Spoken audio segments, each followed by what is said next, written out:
Good morning সবাইকে। আশা করি সবাই ভালো আছেন, আমিও ভালো আছি। খুবই ঠান্ডা পড়েছে, খুবই শীত, এত রোদাও হাওয়ার জন্য এখানে প্রচণ্ড শীত লাগছে। এর জন্য আমি বস্তার মতন সোয়েটার টুপি পরে আছি।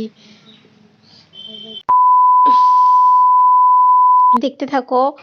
আজকে আমি একটু নতুন ভিডিও মানে আজকে একটু অন্যরকম ভিডিও শেয়ার করছি, যেটাতে দেখাবো শীতকালেও যে এত বড় বড় ভেন্ডি গাছ হয়। এটা আমি এখানে আসার পরেই দেখছি।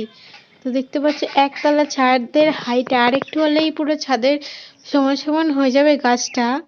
এই দেখো, দেখাই যাচ্ছে নিচ থেকে আমি পুরো তুলেছি। গাছটা ছাদের হাইটেই হয়েছে, ভেন্ডিও হয়েছে অনেক ভেন্ডি, একদম খেতে দেশি ভেন্ডির মতনই। এটা সবাই বলছে নাকি হাইব্রিড ভেন্ডি গাছ। তো ভেন্ডি গাছটা ফুলগুলো খুবই সুন্দর। ফুলগুলো আমি দেখাতে পারলাম না, কারণ ফুলগুলো এখন নেই, সব গাছে ভেন্ডি হয়ে গেছে, যেটাকে অনেকে ঢ্যাঁড়স বলে।